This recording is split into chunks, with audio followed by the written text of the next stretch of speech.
saham yang saya beli dengan yang kakak beli itu bisa sama, tapi areal entry dan areal keluar serta porsi kita itu bisa berbeda-beda, Kak. Nah, maka dari itu is a very important untuk kita masing-masing punya trading plan. Jadi, apa itu trading plan? Trading plan yang benar itu yang gimana? Nah, jawabannya, nggak ada trading plan yang paling benar dan paling salah. Nggak ada. Kenapa? Karena market lah yang selalu.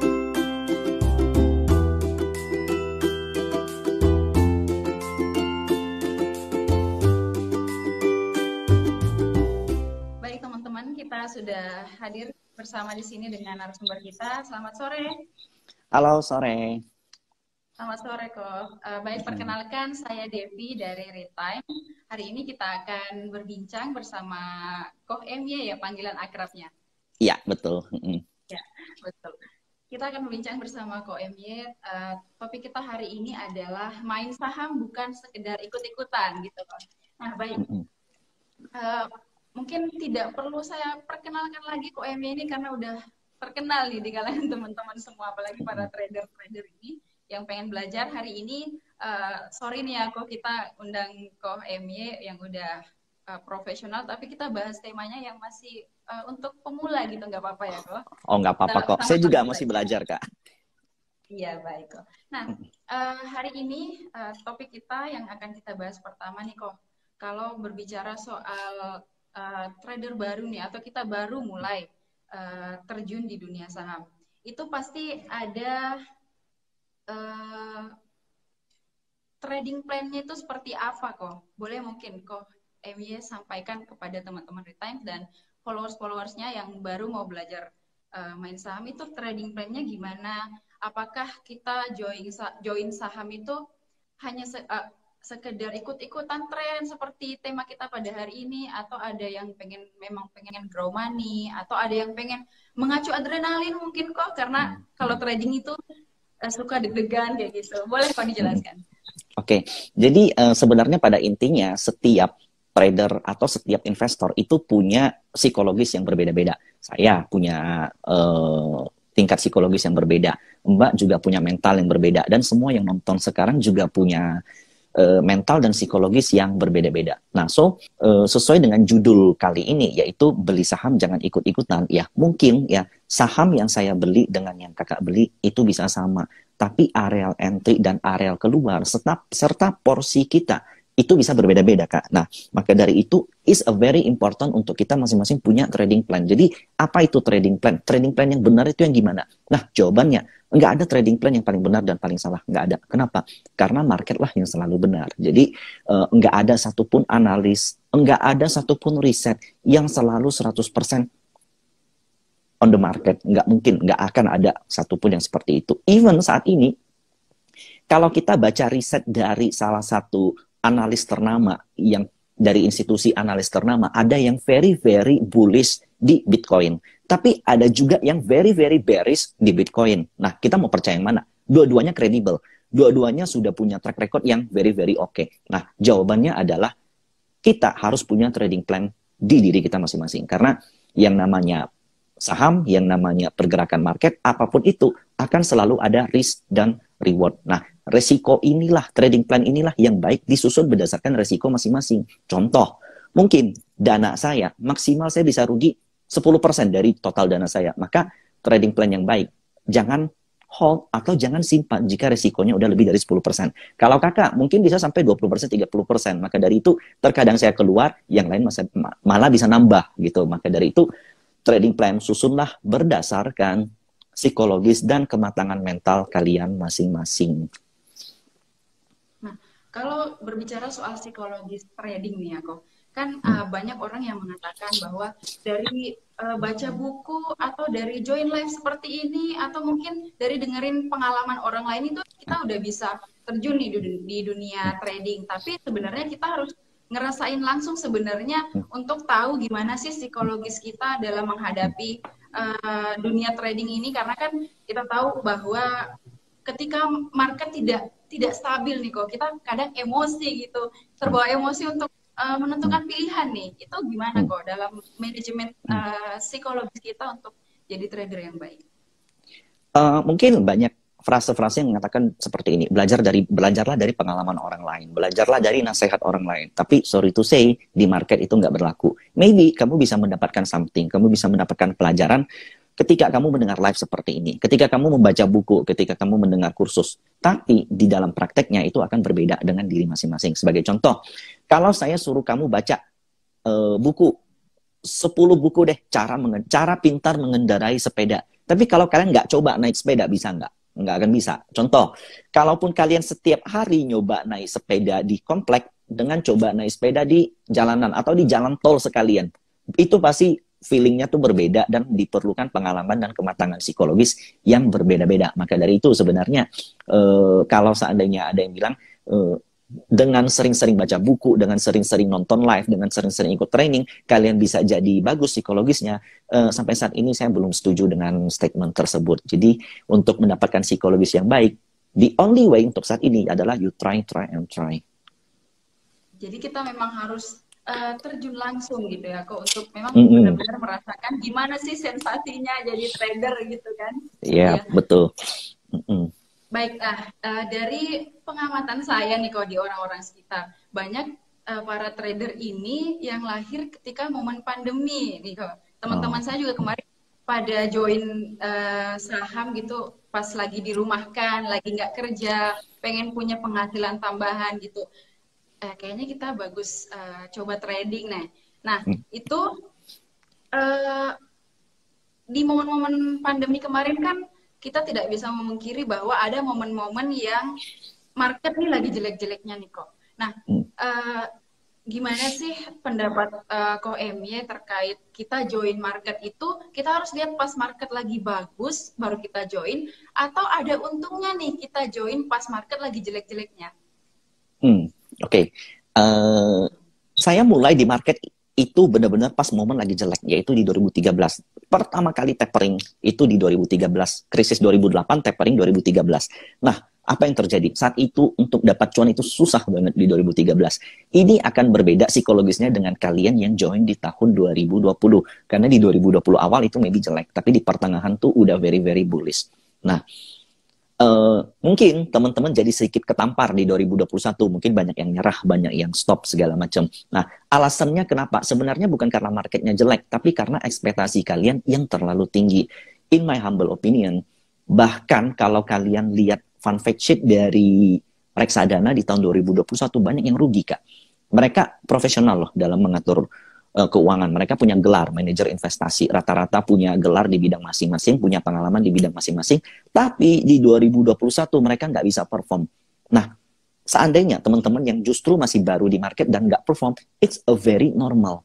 Itu benar-benar normal. Tapi proses inilah yang yang perlu kalian pelajari. Jadi ada satu kalimat yang pernah saya dapat dari senior saya, dia mengatakan seperti ini: jangan biarkan lukamu menjadi sia-sia. Nah, itu menjadi pelajaran banget buat saya. Ada bahwa ketika kita rugi, ketika kita mengalami kerugian yang cukup dalam di market, jangan jadikan itu sia-sia. Kenapa? Kalau kita menyerah, maka itu kita sia-sia. Habis uang kita. Tapi kalau kita catat kerugian kita, alasannya kenapa, dan kita berusaha untuk nggak mengulanginya, maka itulah yang selanjutnya menjadi bekal utama bagi kita. Jadi memang akan jauh lebih baik menurut saya kalau seandainya kalian join di market lagi susah.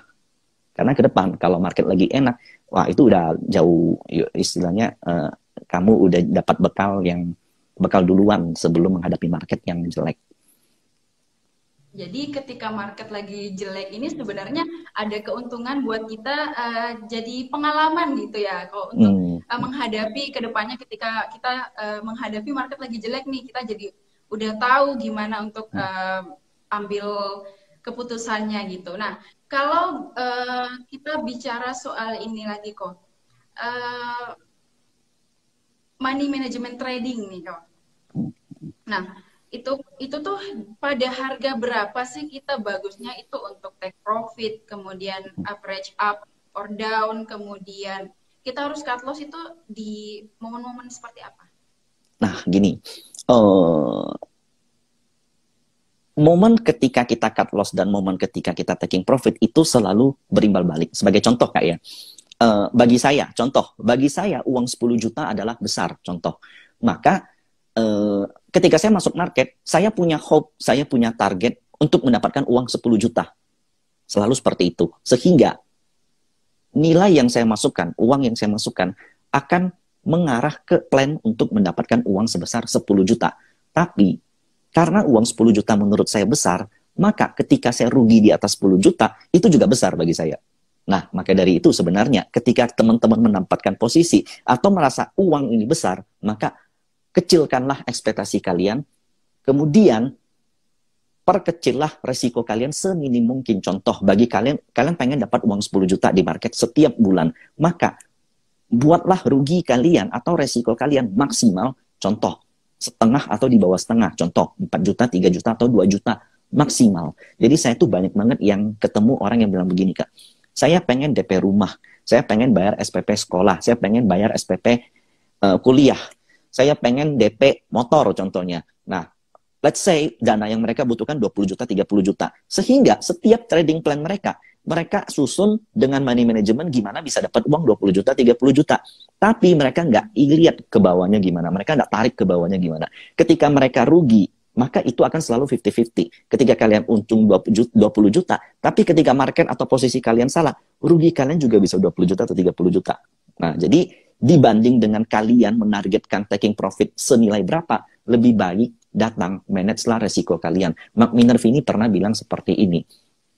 Hanya 5-10% trader yang masuk ke market dengan tujuan memanage resiko. Sisanya adalah ingin melipat gandakan modal. Dan faktanya, hanya 10% trader yang sukses itu yang berasal dari trader yang meminimalisir resiko.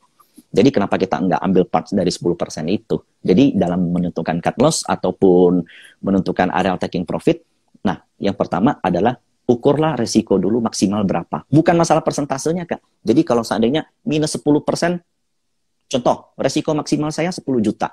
Minus 10%. Nah, kalau minus 10% baru 1 juta, berarti nggak ada masalah dong. Tapi kalau minus 5% aja udah 10 juta, ya udah potong. Karena ini adalah psikologis game sebenarnya di market. Semua posisi yang ada itu tergantung dari, itu digerakkan oleh psikologis emosi, fear, dan greed manusia. Nah, jangan masukkan emosi kamu ke dalam, tapi ikutilah emosi yang ada di market. Dan itu mungkin sampai saat ini yang literasi tentang seperti ini itu masih jarang. Itu yang menjadi yang agak saya sayangkan. Baik kok. Nah, kadang-kadang ada juga orang nih yang mentalnya gede nih kok. Dia berani beli gede gitu. Tapi ada juga orang yang ketika portonya ini minus berapa ya udah dagdikduk nih kok. Itu gimana kok cara ngatasin itu? Nah, akan selalu lebih baik kalau kalian menggunakan uang kecil. Nah, ada salah satu skill yang wajib dimiliki oleh trader. Di luar dari skill menganalisa, mungkin teman-teman ada yang bangga. Dia tiap hari tingkatin kemampuan dia menganalisa valuasi saham. Sekarang kan banyak saham-saham teknologi muncul, Kak. Untuk hitung valuasinya tuh susah banget. Kalau pakai PBV susah. Kalau pakai dividen juga susah. Kalau pakai PE juga susah. Sehingga muncullah ada yang namanya EV/EBITDA, ada yang namanya GMV, ada yang namanya TPV. Jadi untuk menghitung valuasi daripada teknologi susah. Sehingga teman-teman meningkatkan kemampuan analisa. Satu. Yang kedua, ilmu teknikal juga terus berkembang. Teman-teman menganalisa lagi teknikal kalian. Gini. Tapi tradingnya kok hancur terus. Nah, teman-teman lupa satu hal. Ada satu ilmu yang paling penting. Adalah ilmu menahan diri untuk enggak membelanjakan cash. Hampir semua posisi trader yang saya ketemukan, market jelek ataupun market lagi bagus, cashnya tuh sedikit. Setiap dia ada cash, dia nanya sama saya ada cash nih, mau beli apa? Loh, memang ada cash harus langsung belanjain? Nggak harus kan? Jadi kemampuan untuk menahan diri membelanjakan cash atau melihat uang untuk tidak dibelanjakan di saat market jelek atau sebelum ada plan, nah itulah salah satu skill penting yang harus teman-teman miliki. Kita bukan fund manager. Kita bukan orang nitipin duit terus kita harus kelola sampai jadi profit. Nggak ada satu orang pun yang mengharuskan kita menjadi outperform di market. Jika posisi kita adalah retail, maka dari itu yang mesti menahan diri kita adalah diri kita sendiri. Nah, ngomongin soal itu kok terkait modal juga nih kok. Ini gimana nih kita perencanaan dan manajemen modal kita itu gimana? Jangan sampai kita punya duit segini nih, punya modal segini nih, pokoknya investasiin semua aja atau berapa persen nih bagusnya menurutnya koinnya. Jadi instrumen investasi kan kita tahu ada banyak. Nah, salah satunya ada bonds, ada reksadana, Kemudian ada obligasi. Di obligasi sendiri kita ada SUN, ada SBR, ada SBN, ada ORI. Kemudian ada juga pasar market saham. Nah, jika semua uang saham itu termasuk yang berisiko. Jika semua uang investasi kalian masuk ke saham, maka ketahuilah kalian sudah melakukan sesuatu hal yang berisiko. Nah, jika semua uang investasi kalian jika uang investasi kalian adalah uang kebutuhan sehari-hari kalian, maka kalian udah menyalahi aturan. Nah, jadi buat teman-teman yang saat ini dengar dan contohnya, ini uang saham saya, ini merupakan uang tabungan saya. Seluruh uang tabungan saya. Ini uang saya di saham, merupakan uang sekolah saya. Ini uang saya di saham, uang DP rumah saya. Bahkan ada yang untuk mas kawin, yang modal nikahnya dimasukin ke saham. Nah, sorry to say, you do false. Kalian udah melakukan suatu kesalahan, mindset kalian perlu diperbaiki. Saya ketika berada di market, nggak pernah sekalipun saya berpikir saya pengen dapat uang sekian-sekian tiap bulan di bursa biar untuk memenuhi kebutuhan hidup saya sehari-hari. Karena saya tahu di bursa itu isinya orang-orang pintar semua. Nah, kita harus jadi lebih pintar untuk bisa mengalahkan mereka setiap bulan atau setiap hari. Ingat, itu satu. Nah, tapi kalau seandainya kita nggak cukup pintar untuk mengalahkan mereka, yang diperlukan adalah kesabaran. Nah, so pilihannya cuma dua. Kalian harus bisa lebih pintar atau bisa lebih sabar. Nah, ketika kalian nggak bisa lebih pintar, nggak lebih sabar, habis kalian. Baik. Nah, ngomongin soal bursa nih kok. Katanya nih, di bursa ini katanya ada senioritas di bursa gitu kok. Gimana itu kok? Nah, karena kemampuan orang kan itu beda-beda nih. Kita juga harus adapt with market katanya. Itu gimana tuh ceritanya ada senioritas di bursa? Gini, itu mungkin untuk para pelaku market ya. Jadi kayak mereka yang bekerja di back office market, mungkin orang sekuritas, analis, trader, broker. Nah, mungkin itu ada senioritas. Tapi sebagai retail ya, saya sendiri melihat ya, saya bisa di posisi saat ini. Itu saya perlu proses 7 sampai 8 tahun. Nah, sementara saya lihat ada orang yang baru 2 tahun di market. Returnnya bahkan jauh mengalahkan saya. 1 bulan bisa 500%, 600%. Nah, kenapa? Setelah saya perhatiin, itu karena edukasi, literasi. Kemudian, kayak contohnya di zaman saya, untuk cari buku saham itu aja susah banget. Sekarang, ilmu-ilmu yang jauh lebih berisi dibanding buku, itu bisa saya temukan di YouTube.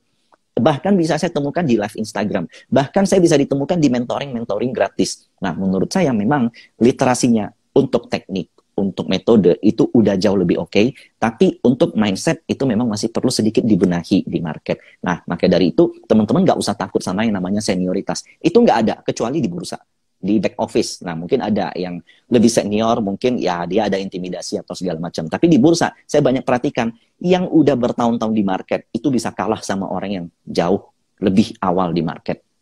Sebagai retail, kita nggak ada tekanan terhadap senioritas. Memang betul, kita mesti adapt with market. Jadi ada orang nih Kak, sorry to say, zaman dulu value investing itu berjaya. Maka dari itu Warren Buffett namanya di mana-mana. Sampai saat ini masih banyak milenial yang mengidolakan Warren Buffett. Tapi kalau teman-teman perhatiin ya, saat ini isi saham daripada portofolio dari Warren Buffett, Berkshire Hathaway, itu sudah most likely udah bukan saham value investing. Rata-rata banyak yang disusupi oleh saham-saham yang berbasis growth investing. Kenapa? Warren Buffett aja adapt with the market. Nah, kenapa kalian enggak gitu? Maka dari itu, justru kebanyakan senioritas yang saya perhatiin, yang enggak beradaptasi terhadap market, itu kalah returnnya dibanding dengan mereka yang ngikutin apa maunya market. Karena market berubah terus. Siapa yang bisa nyangka ada pandemi? Ketika ada pandemi, value investing yang jeblok banget pun tetap makin jeblok gitu. Dan ketika momen recovery, value investingnya mandek. Yang terus jalan adalah saham teknologi. Nah, gimana kita bisa beli saham teknologi kalau pakai valuasi matrix yang seperti biasa?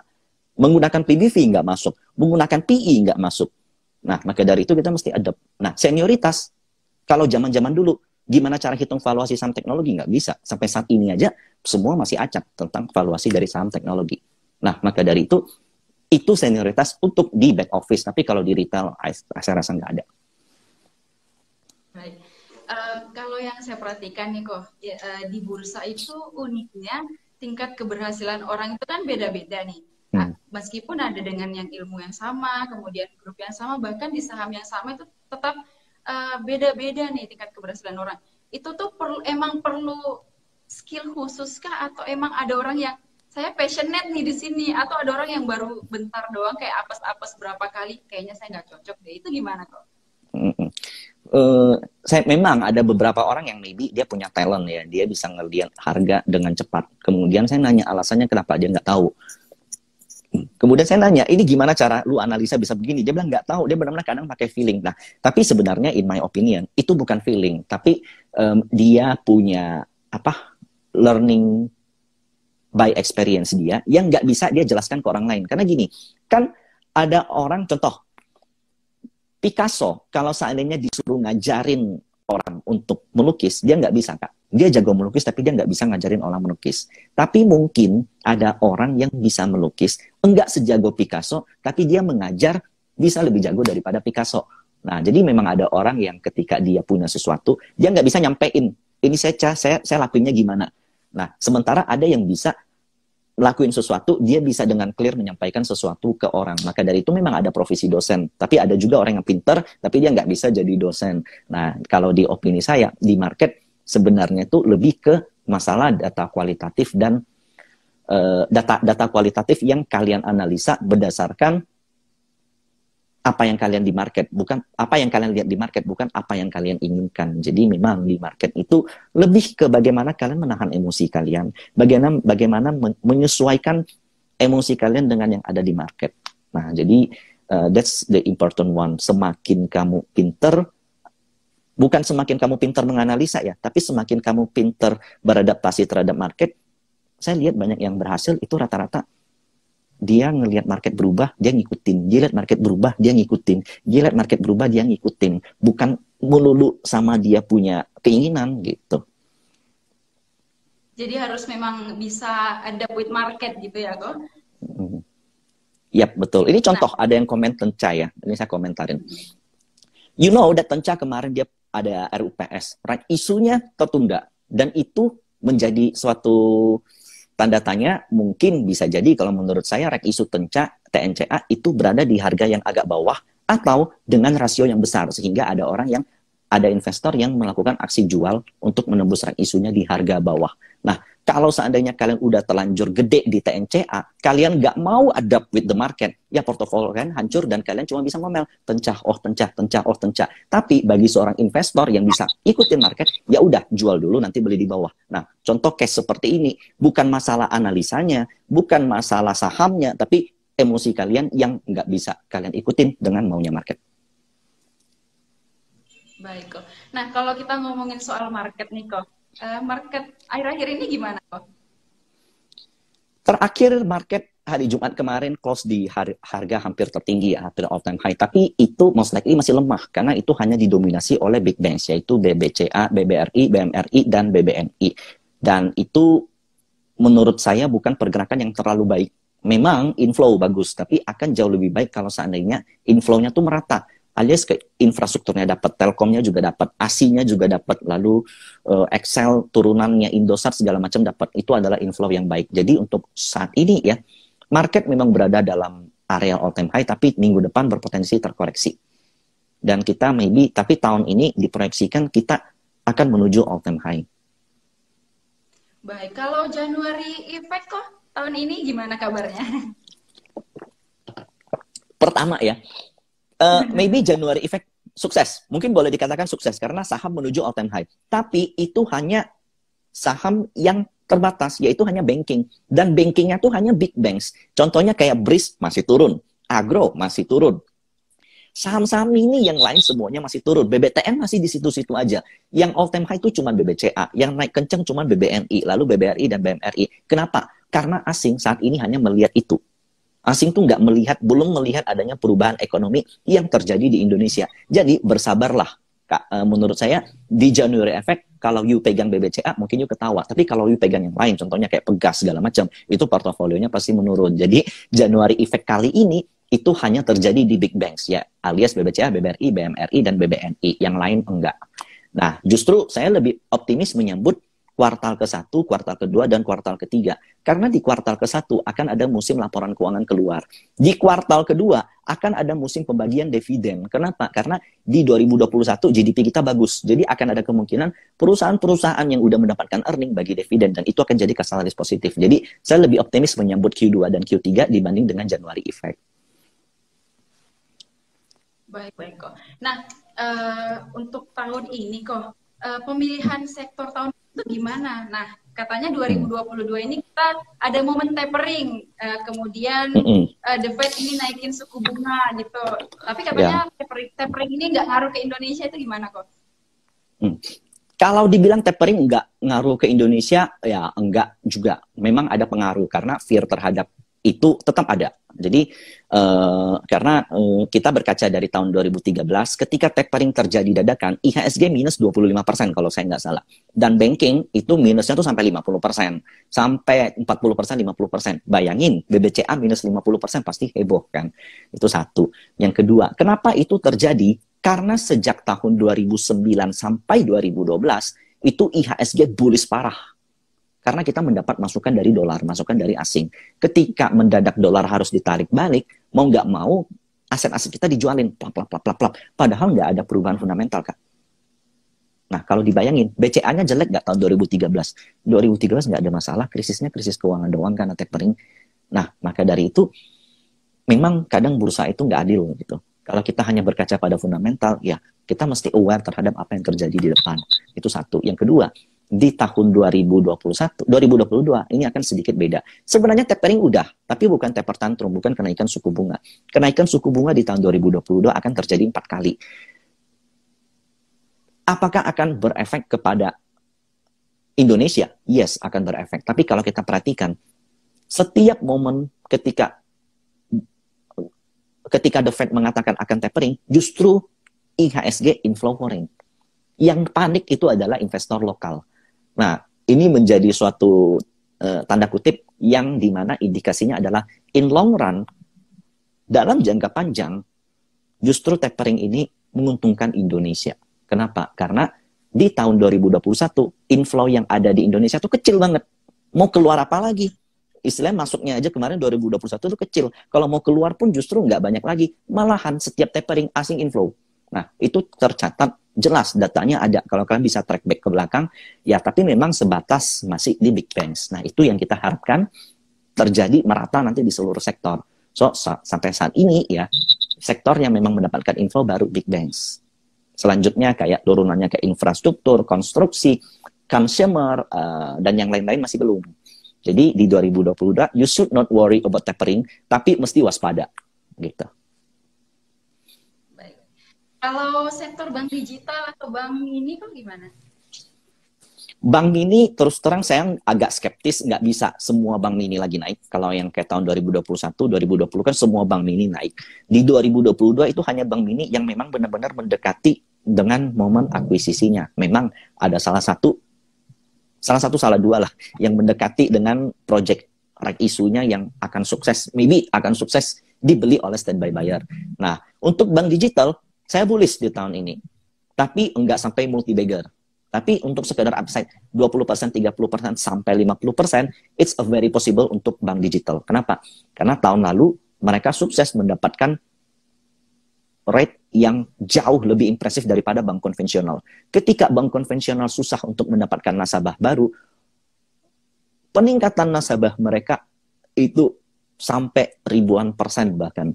Jadi cost of acquisition dia rendah, right issue-nya sukses. Contohnya Arto, BBHI, BBYB, itu right isunya sukses. Dan tahun ini ada beberapa yang masih mau melakukan right issue. BBYB masih mau melakukan right issue. Dan itu juga udah ada standby buyer. Sementara Arto dan BBHI, I think udah selesai. Tinggal saatnya pembuktian gimana mereka bisa menyalurkan dana itu. Gimana mereka bisa mengembangkan perusahaan mereka, usaha mereka dengan dana right isunya. Dan I think mereka bakal sukses.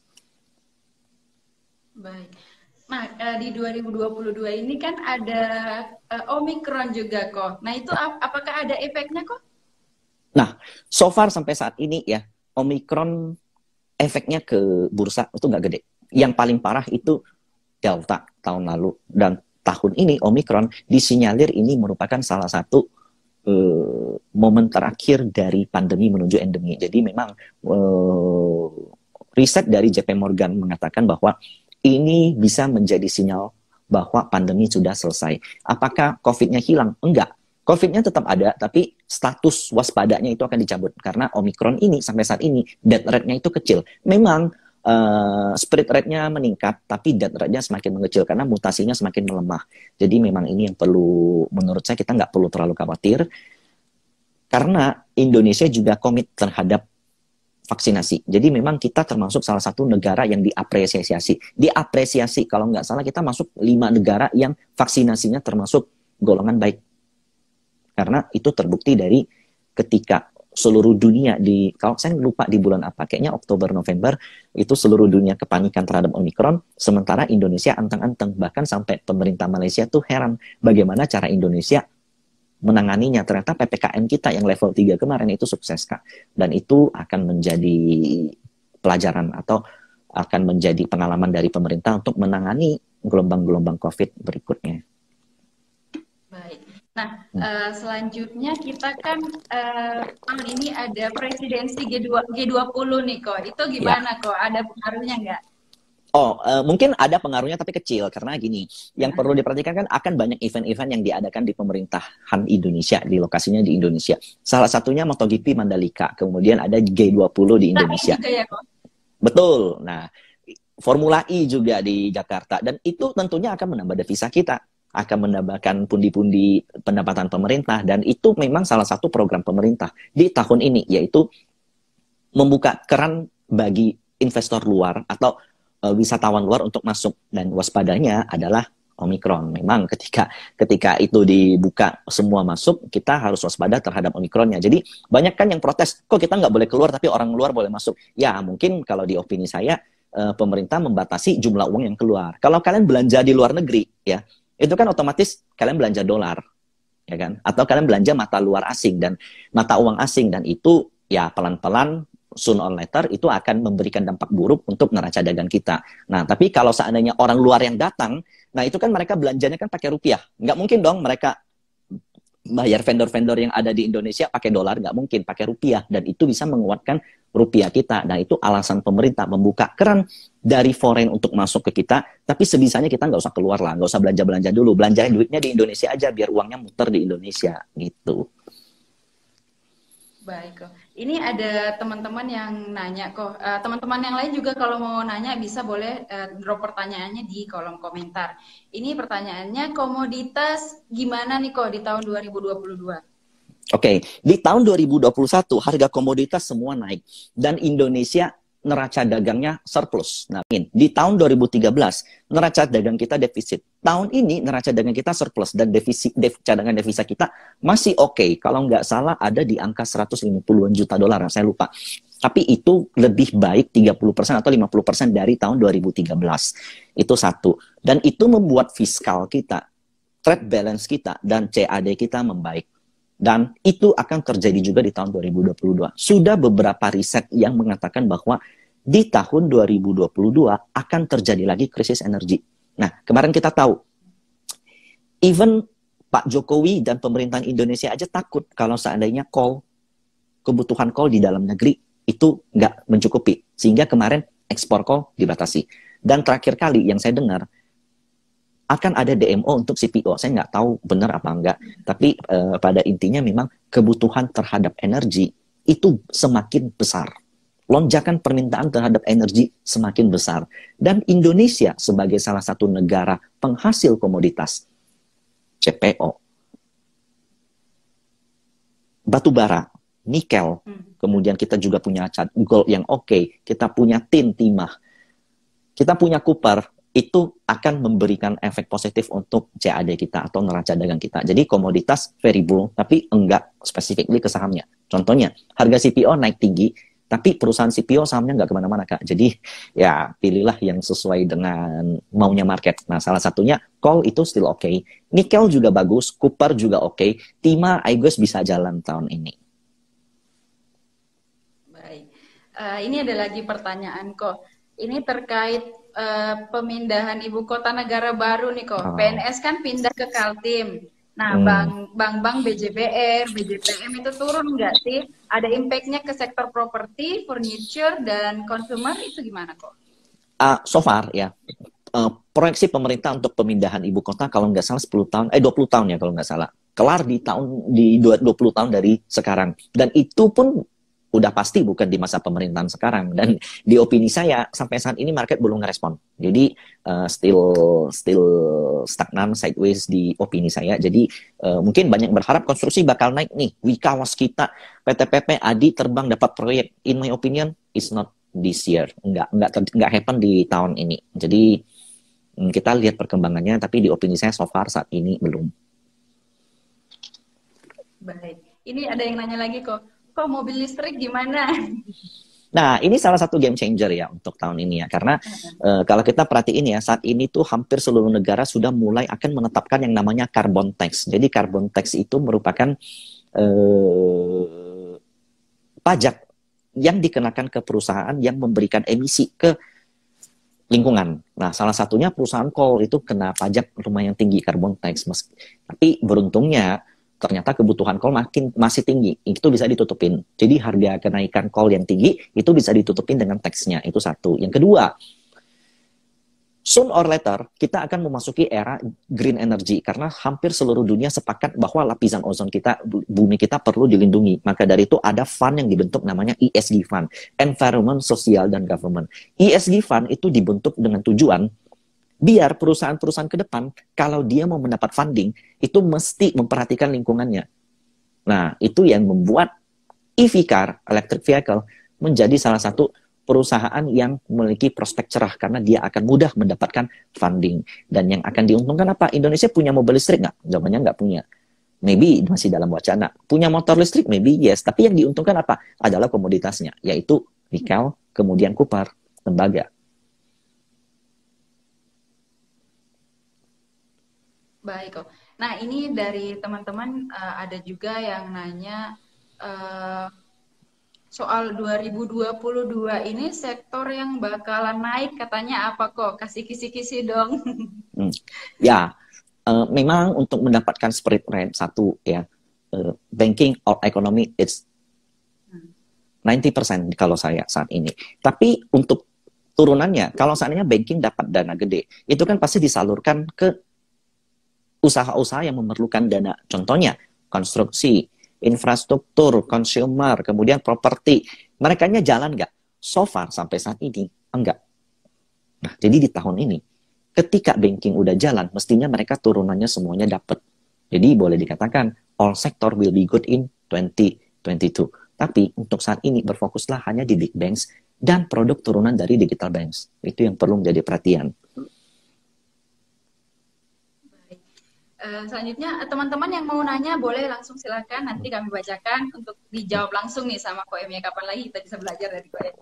Baik, selanjutnya ada pertanyaan dari @rb_binary. Menurut Ko Emia nih, pom-pom saham itu boleh atau enggak sih Ko? Kan banyak pemula yang ikut-ikutan. Nah, sebenarnya menjadi begini.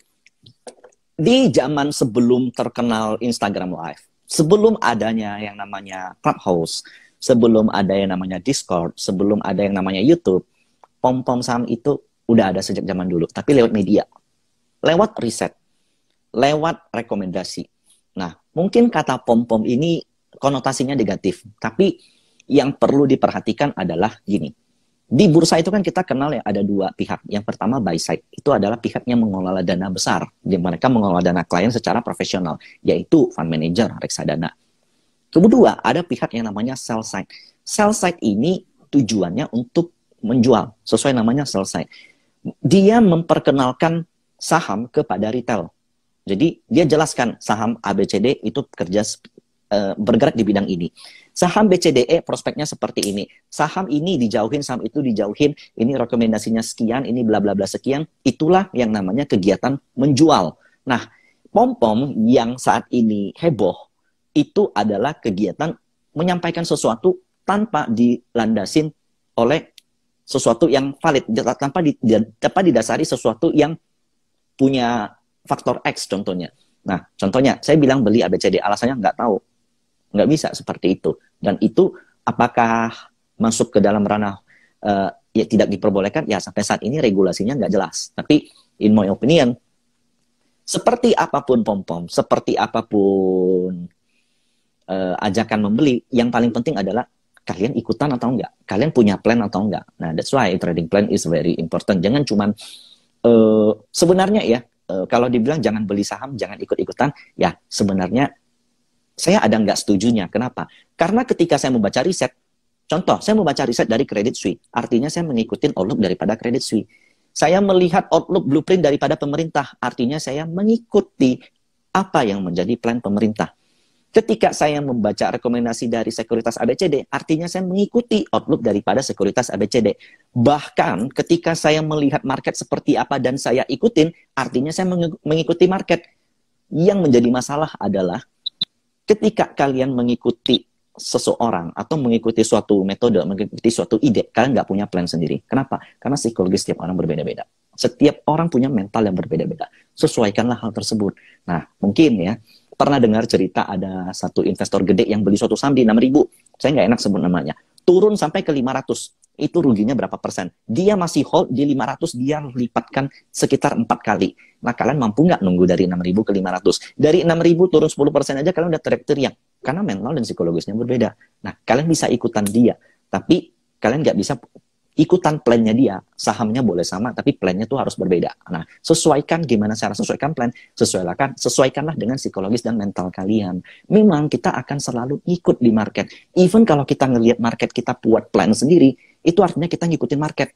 Kita boleh kok ikut siapapun, yang penting kalian punya plannya.